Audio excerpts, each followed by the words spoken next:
Hello, everyone. I'm honored to be joined by somebody who I feel his work is feeding both bodies and hope around the world, Rachel Zelon, the founder and CEO of Hunger Relief International. Rachel, thank you so much for being here. It's a pleasure to have you. Thanks for having me, Harshil. I really appreciate the opportunity to have this conversation with you. Absolutely. You guys are doing such inspiring work all around the world. And could you tell me a little bit about yourself and sort of what led you to start Hunger Relief? Well, sure. I started off a lot of years ago as a Peace Corps volunteer.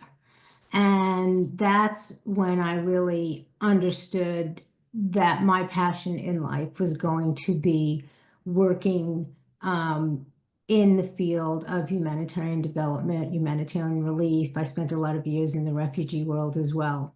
And so through the years, many, many years of experience, I saw a lot of great things done, and I saw a lot of things that I wasn't thrilled with. And so there came a point in my career, just about 14, almost 15 years ago, where I said, I know there are 1,000 organizations out there and everybody means well. And do we really need another one? And I said to myself, well, I really believe we can do things better. We've learned so much, over the past 50, 60 years of development. But are we actually implementing it the way I believe based on my many years of experience back then, that we could be? And so the rationale behind creating yet another organization was the goal to do it in a way that would be better, that wouldn't repeat a lot of the mistakes, if you will, and it's not fair to say mistakes, a lot of the things that I saw that I thought could be done better. For example, I'll give you an example.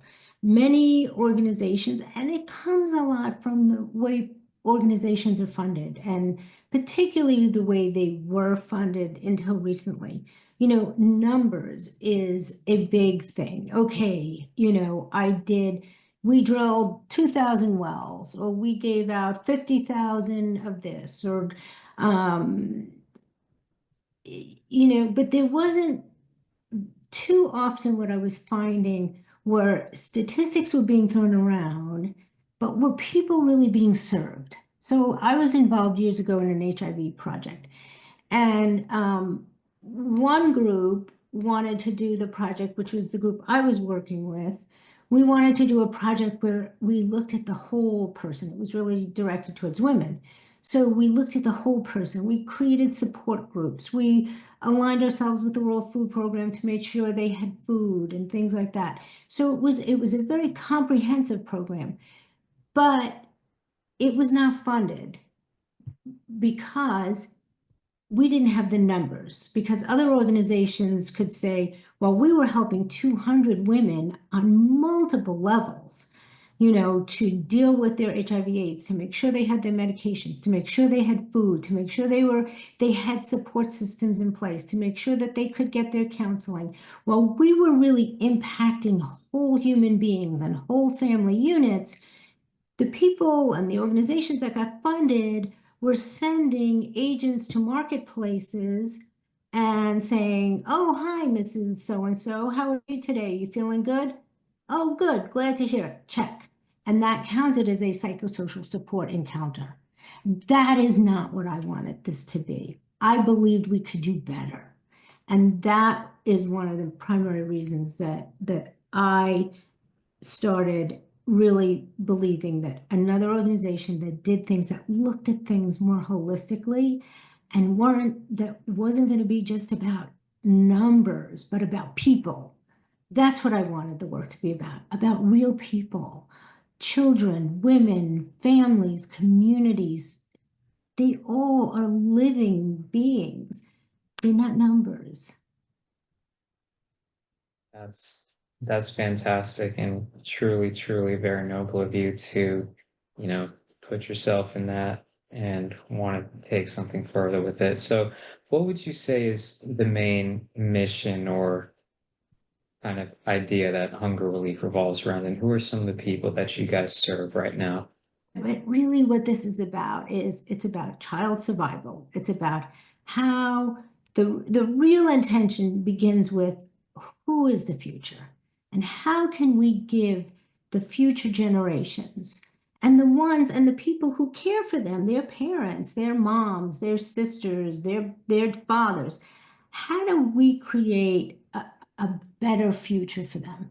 How do we make sure, for example, that children in Guatemala, believe it or not, Guatemala has a very big middle class, but they rank sixth highest in acute malnutrition of children under the age of 5 in rural areas, particularly in the highlands.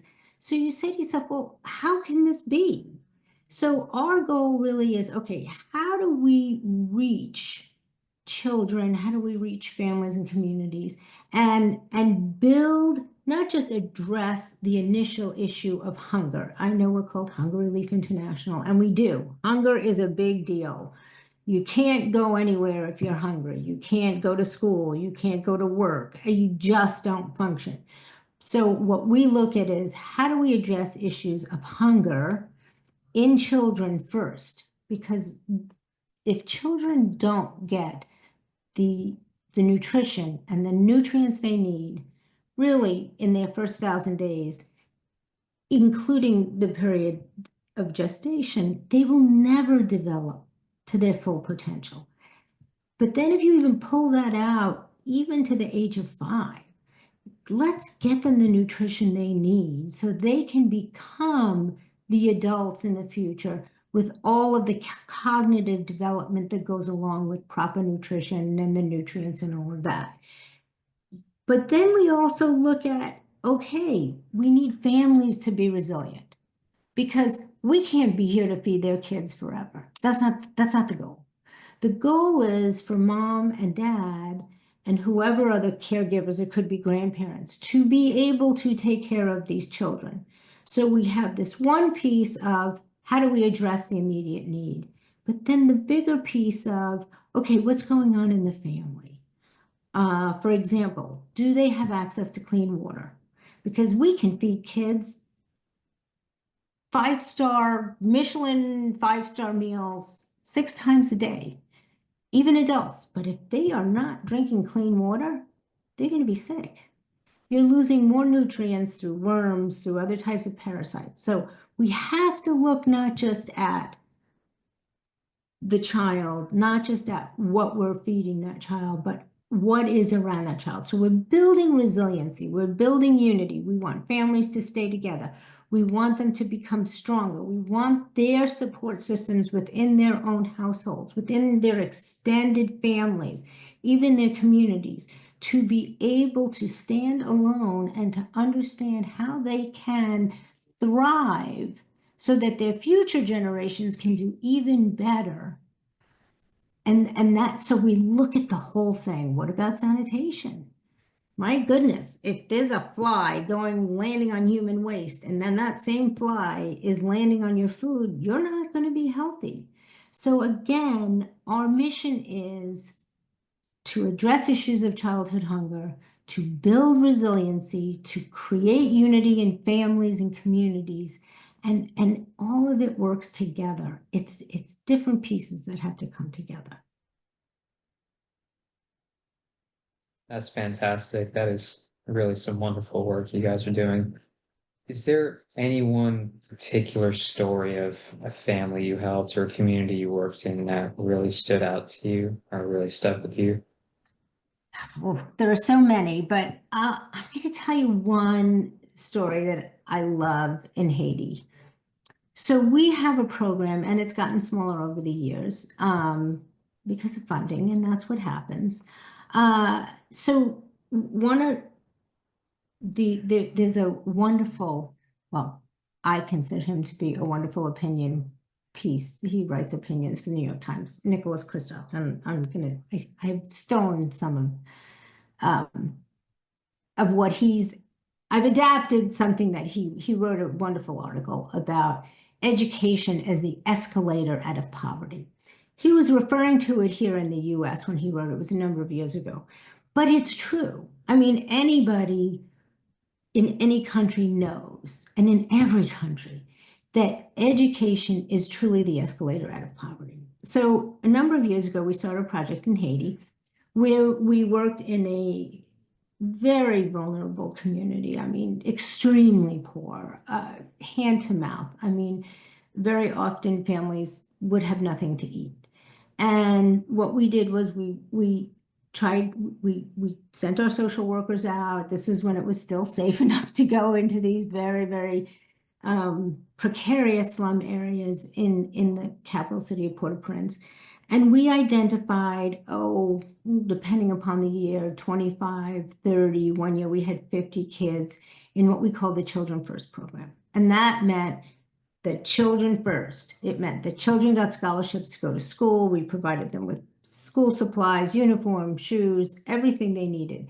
But part of it was also that the parents had to participate, and they were all happy to, in it was a 24 session training program. And a good piece of it was just about, child rearing skills, different ways to encourage children, to raise them, it was very nice. It was just a really supportive around parenting and how to be a good parent. But the important section was about generating revenue, because the whole idea behind this project was we would pay for the first year of school and the school supplies and everything else. But by the end of the year, by the time they signed up for registered for the next year of school, the parents would be able to pay for their education. And obviously, it never works with everybody. And you have to go into it knowing, okay, some people are going to be hugely successful and some people are just not going to do as much with it. Anyway, so we did this training program, and we had a woman who had 3 kids in our program, and they had nothing. They had nothing. And we visited their home, and it's heart-wrenching. They're sleeping on mats on the floor. There's no bathrooms. Look. But she wanted to learn. She wanted to do more. So we provided the training, and then we provided some startup funds. And I think we had at that time between $150 and $200 of startup money. Again, it was a loan. And what we were going to do is when they repaid their loan, actually it would go towards the next year of scholarships. Okay, perfect. There you go.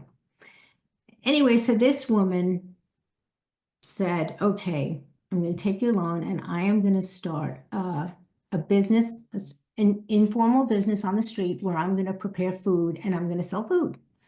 Great, fabulous. So she did that, and I had met her during the training program, and she was really very committed. And I went back about 6, 7 months later. I said, I really want to go see how her business is doing. So we go over, and she's on the street, and we go over. She had 20 people in line waiting to buy food from her. We couldn't even get close. I said, no, let's not bother her. I don't want to get in her way. And she was able to pay rent. They moved to a better, still poor, but a better area. She repaid her loan. And then when we said to her at the end of the year, hey, do you need any more help maybe next year for the kids? She said, oh no, I'm good. We're doing well. Thank you. That's what you want. Because what we did was those kids went to school. That mom got training. That mom could then take care of her children, send them to school, get them medical care, anything they needed. It was so gratifying. And that's what we love to see. But again, it doesn't happen with everybody.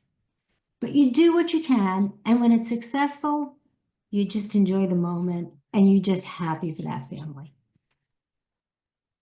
Absolutely. Absolutely. So you guys have done so much wonderful work for a lot of different people, in Haiti and Guatemala.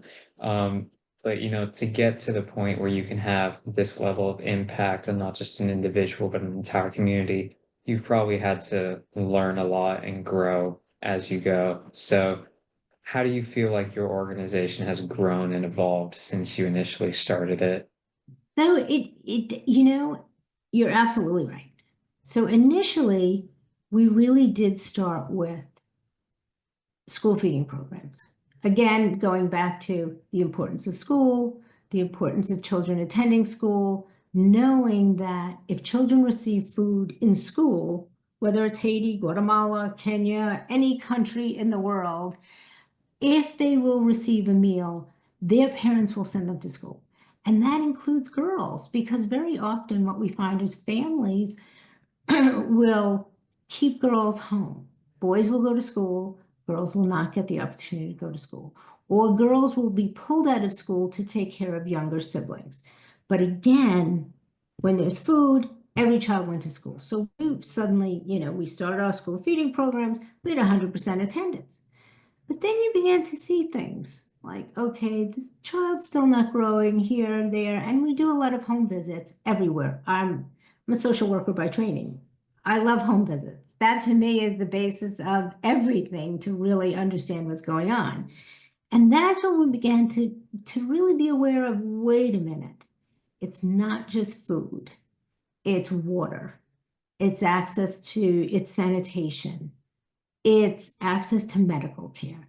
Because what we began to see, and it comes through pretty quickly, is that there are a whole number of factors that play into not only children's development and their capacity to learn.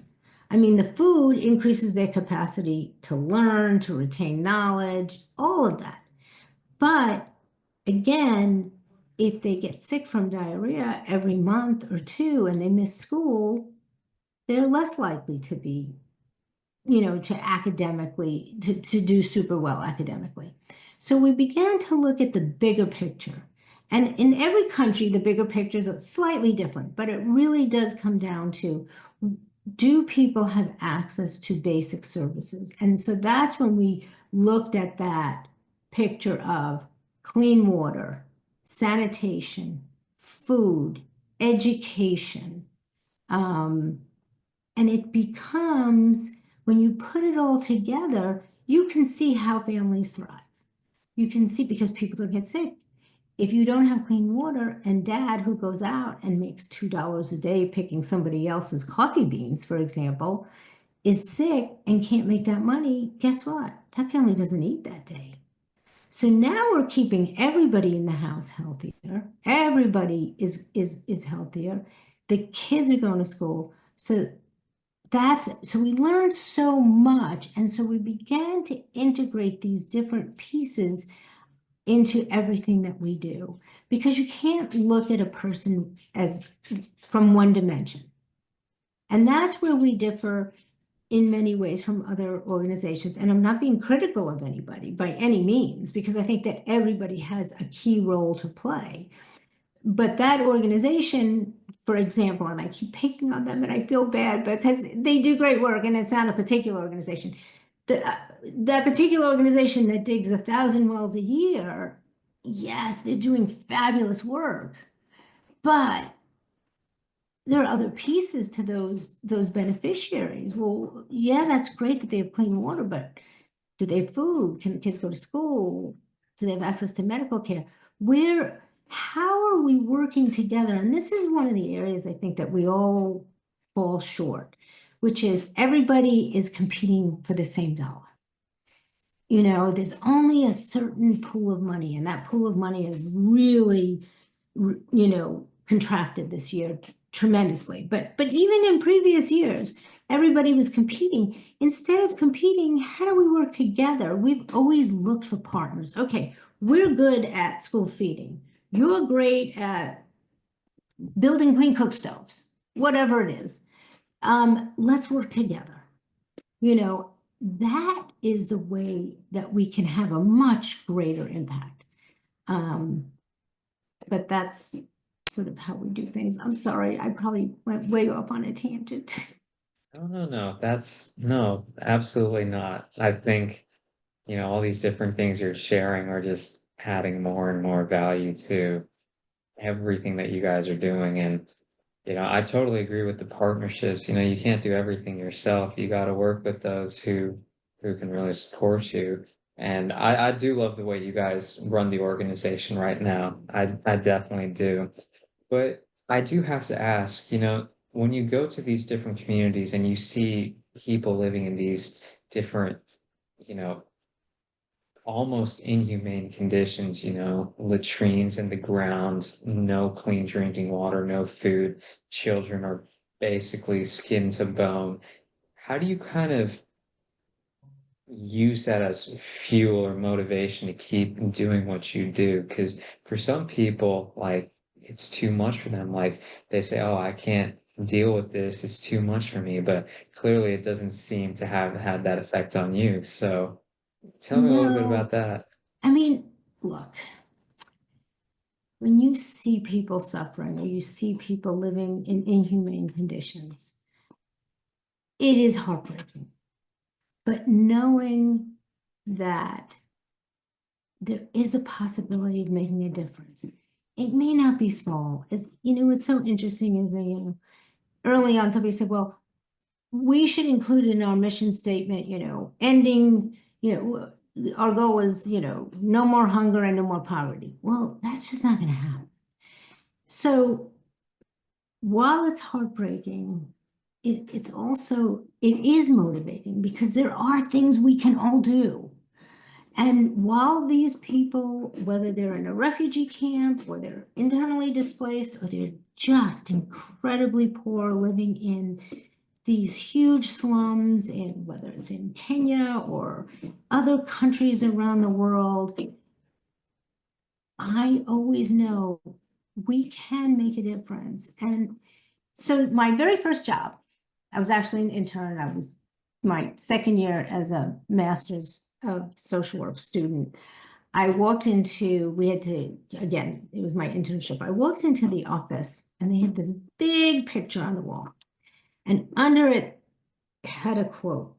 And it's in the Old Testament, it's in the New Testament. I believe it's in pretty much in everybody's belief system. And it says, to save one life is to save the whole world.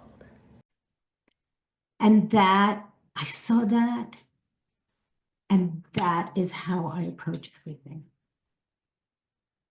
As awful, as sad as it is, if I can change one life, if we as an organization can touch one life, we have to be good with that.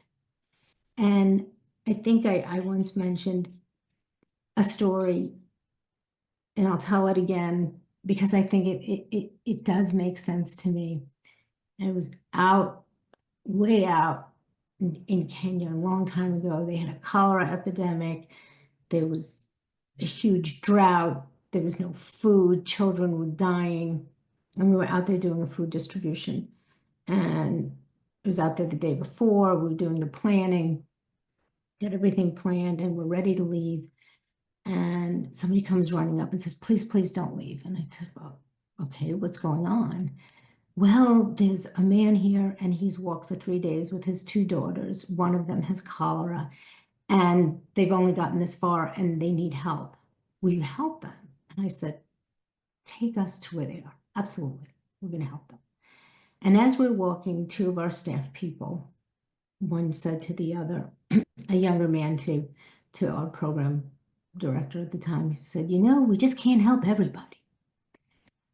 And I stopped him and I said, you're right. We can't help everybody. But when there are people right there, right in front of us, you bet we're going to help them. And we took that man and his very, very ill daughter and his other daughter, and we took them in our truck and we cradled her and we took her to the hospital so that she could get the care she needed to survive. Because that's just what you do. It doesn't matter how poor they are. And that's what's always motivated me to save one life is to save the whole world. And that's got to be enough. Absolutely. Absolutely. So I do have like kind of one question that sort of spins off from that story. Sometimes when people like you and me, we have the fortune of having clean water at like the push of a button with our showers, with our taps, we can get food on the table comfortably.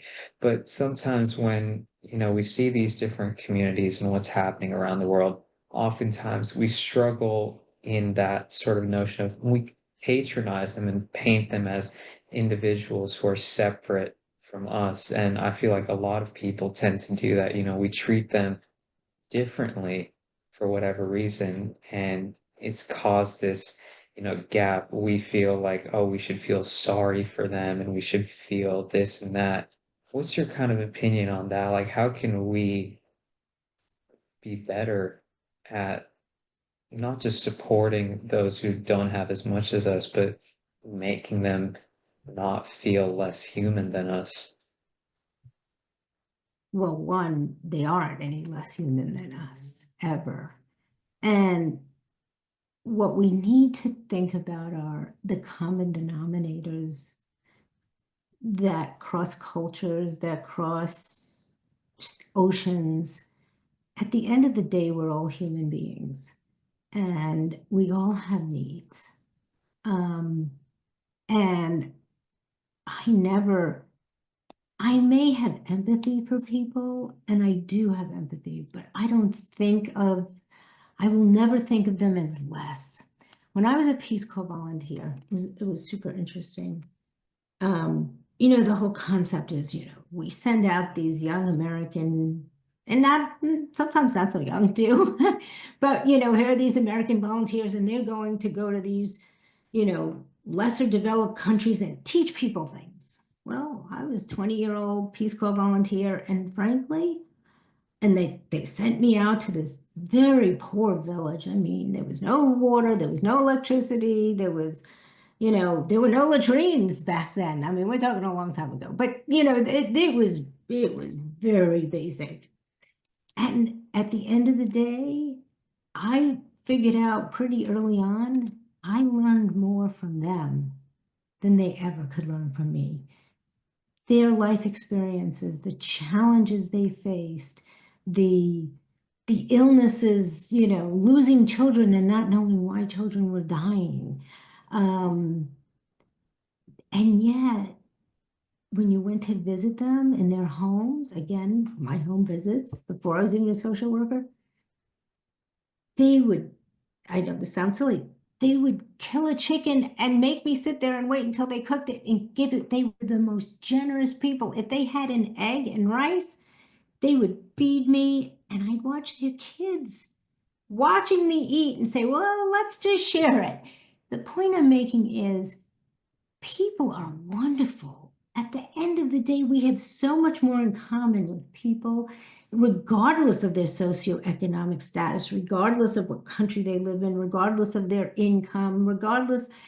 People are generally good and kind. And let's just find that common denominator. And those that need that hand up, that's we are obligated to do that. I believe that. We are obligated to help that person that could be any one of us on any given day. That hand up, I'm not saying create dependency because that's the last thing anybody wants to do. But have empathy, understand, don't judge, but be there with them. And I learned so much as a Peace Corps volunteer. And if there are young people watching, hey, I totally encourage it if it still exists. I don't know. Today, tomorrow, everything changes. But that was one of the most educational 3 years of my life. And I have taken that with me. It is part of who I am. Absolutely. Absolutely. So what are some of the programs that you guys have in place right now? I know you mentioned the education in schools and the food distribution. Are there any other big programs that you either have right now or are in the works? Yes, we have a bunch of projects. So let's just look at Haiti for a moment. Poor Haiti. Talk about having empathy. This time it's for an entire population, but um, at this point, I believe over 1 million people in Haiti have been internally displaced. And so many of them, most of them from the greater Port-au-Prince area, which is the capital city. Many of them were able to go to the countryside to where they have relatives or friends. But the vast majority are living in unbearably awful, inhumane conditions in internally displaced person sites in the city. They've taken over schools or any place that they can, just in search of safety because the gangs have basically they're encircling the city. So one of the projects that we have now, and we've been doing this for a while, is providing clean water to these IDP sites and to the degree we can, helping with hygiene education, hygiene kits, tarps to keep them away from the elements, especially women and children at night. Some of them are outside, they have rainy seasons.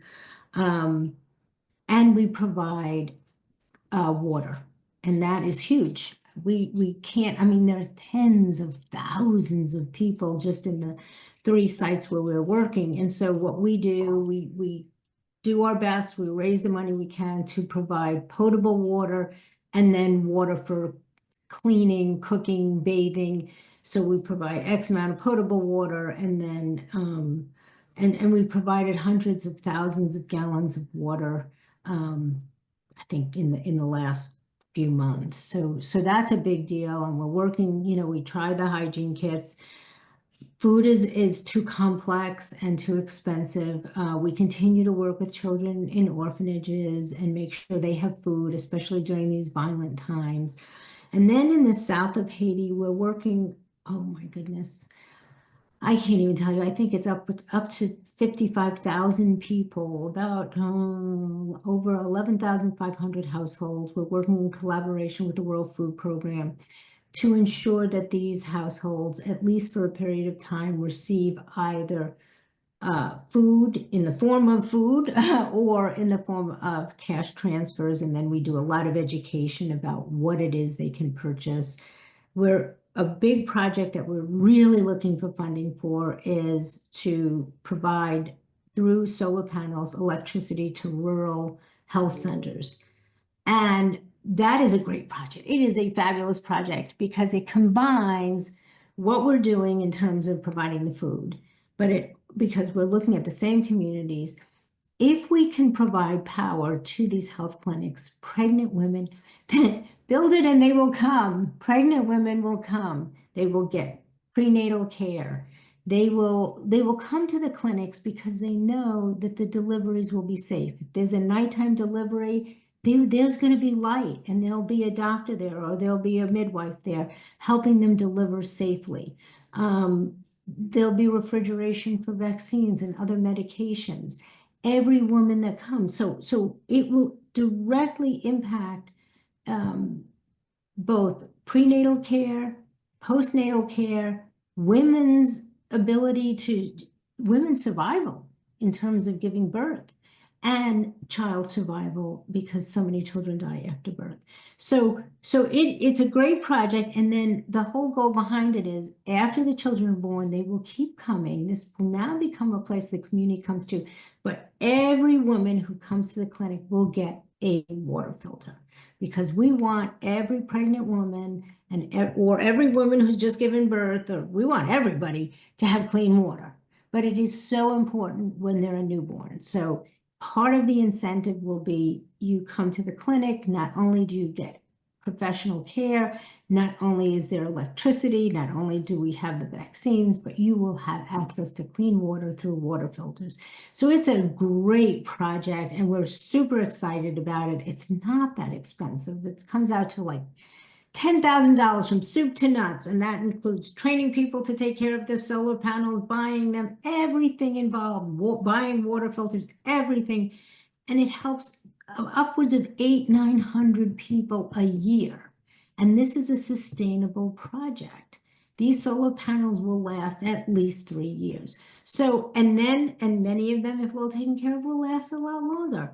So this is a great project. We're super excited about it, and it fits into our World Food Program project really well. There's another project we have, again, that we want to integrate. Again, we come back to the holistic.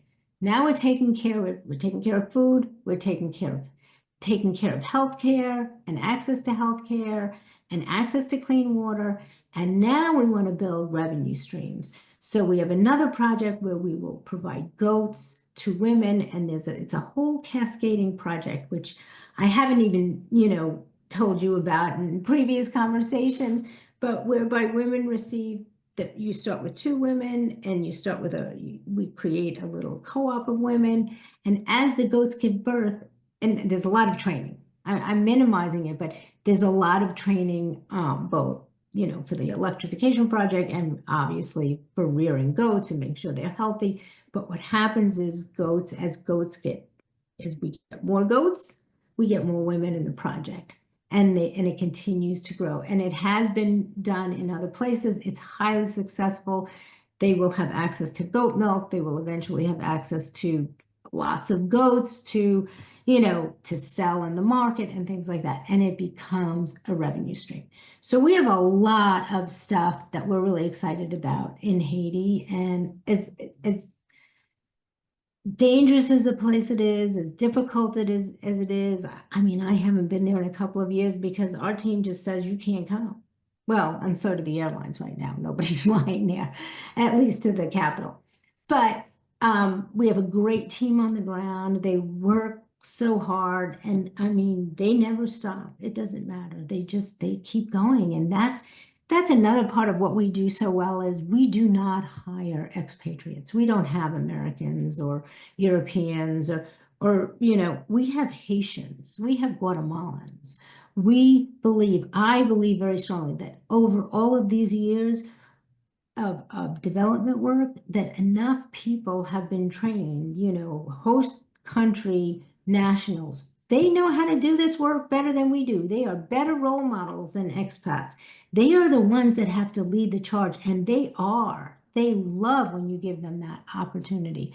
And they're doing an outstanding job. I couldn't do what our teams in Haiti and Guatemala do. And then in Guatemala, we do have exciting projects. We have what we call the trifecta, which is one of my favorite. Of course, we have our school feeding programs in 2 locations where we have incredible school attendance, enrollment. The kids really excel. But what we've created that goes along with that is what we call a trifecta. And the trifecta is a family receives a water filter, a clean cook stove, and a latrine. And they are part of it. They have to donate the equivalent of $10 towards their stove.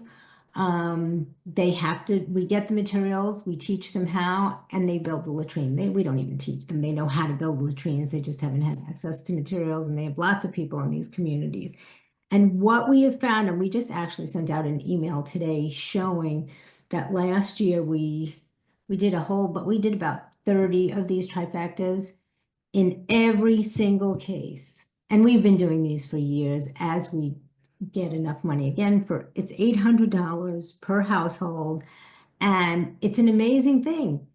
You go from people being sick with diarrhea on a monthly basis to not having diarrhea.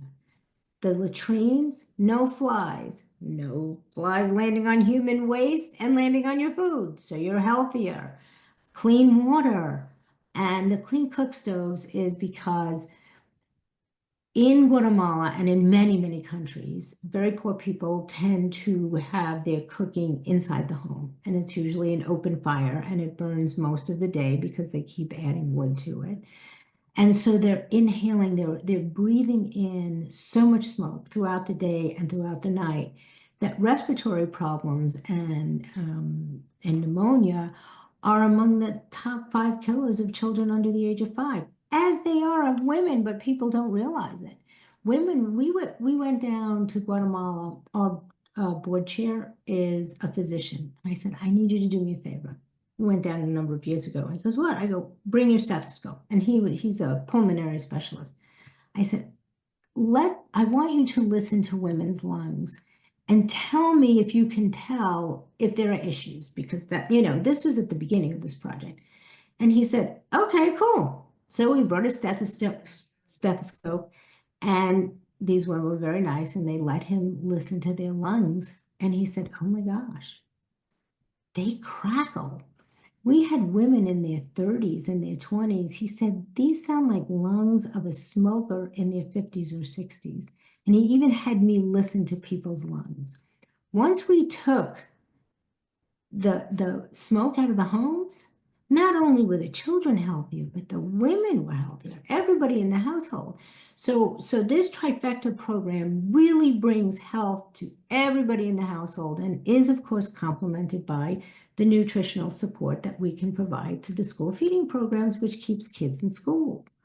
So it's really great. We also work with youth in Guatemala City in one of what they call the red zones. And our goal is let's keep as many kids out of the gangs as we possibly can.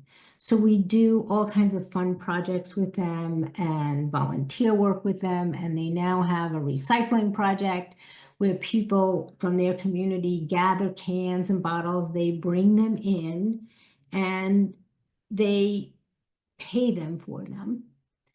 And then they have food. So if you get paid X amount, and now you can buy food at subsidized prices that they've been able, because they raise money and they make money on this a little bit, to buy the food for next month. And so people come in, bring in their cans, their bottles, whatever, their recyclables, and now they go and they can buy fresh fruit and vegetables at a subsidized price because the kids get them. We help them to be able to buy them at lower prices. So we have really cool stuff going on. Again, clean water, healthy education, sanitation. That's our goal. Keeping That's keeping truly adolescents. amazing. Yeah, and keeping adolescents. We battle with it in this country. How do you keep adolescents out of trouble? I mean, it's just part of being an adolescent. We were all there. But, in some countries it's dangerous because they join gangs, and so we take a real hard look at it and we do our best. That's amazing work, Rachel. And I'm sure some people who are listening are going to want to know, what can they do to help support you guys in these programs that you got have going on. So what would you say is the best way for them to get involved? Well, look, obviously donations are what drives our organization and enables us to do what we do. I mean, we need money. I know, and we respect it, because here's my true belief is everybody works hard for every dollar they make. So when somebody donates $1 to our organization, I treat that dollar as though with the respect that it deserves. It's not my money. That money is there for children, for women, for girls, for households, for communities. So, yes, the best way is make a donation, help us do what we do. Our overhead is way too low, according to our auditors. I get yelled at every year. No, why are you not, spending more on overhead? Why? Because that dollar that that person gave needs to go to that child and that family, not to overhead, not to high salaries. We know. I don't even take a salary. The other way is you want to go see and be part of it. We love to take mission trips. Now, obviously, Haiti's off the table right now, but Guatemala, you want to come, you want to visit, you want to be part of a project. I invite everybody. Put a group together. Let's go. We'll build latrines. We'll hand out water filters and teach people how to use them and how to take care of them. That's another great way is come, visit, do a project, be part of us. I invite people to see what we do, to come and be there with us. That's fantastic, Rachel. Um, Truly, truly inspired by all the work you and your organization are doing. So, from the bottom of my heart and from a lot of other people's hearts, thank you for everything that you're doing.